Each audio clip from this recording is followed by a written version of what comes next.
citoyenne.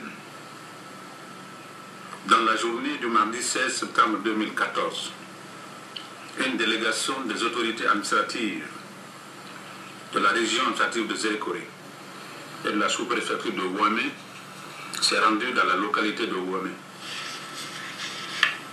Cette délégation était composée du gouverneur de la région administrative de Zérékoré, du préfet de Zérékoré, du directeur préfectoral de la santé, du directeur général adjoint de l'hôpital régional de Zérékoré, du pasteur évangéliste de la sous-préfecture de Zao, de 2 techniciens de la radio rurale de Zérékoré et d'un journaliste de la radio FM Liberté.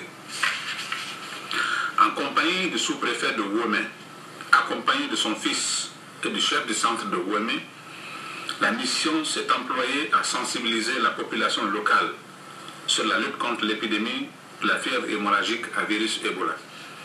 Il s'en est suivi une réaction hostile des habitants de la localité qui, à l'instar de certaines populations, continuent à être intoxiquées par des informations tendant à faire croire soit que cette maladie n'existe pas, soit qu'elle a été créée pour les éliminer. Devant les jets de pierre et les violences physiques, les membres de la délégation n'ont eu d'autre choix que de s'enfuir. Une mission de recherche composée des autorités administratives et sécuritaires, accompagnant le procureur de la République et le médecin légiste, a été dépêchée sur les lieux. À cette heure-ci, il a été déjà découvert 7 corps sur les 9 disparus.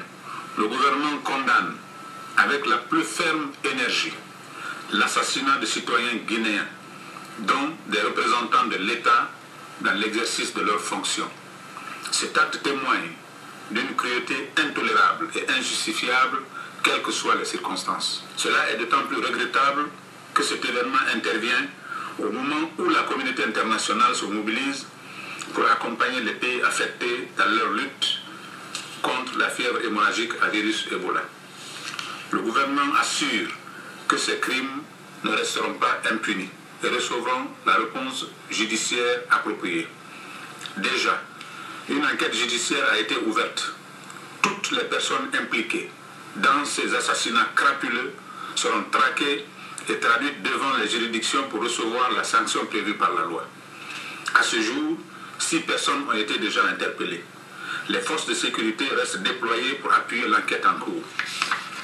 À cette occasion, le gouvernement présente ses condoléances les plus attristées aux familles des victimes.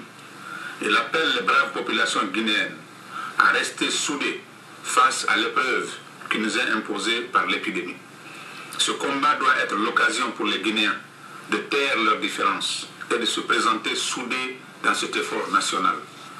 Nous rassurons les Guinéens et ceux qui nous aident que l'État ne se laisserait pas distraire par des actes irraisonnés et irresponsables.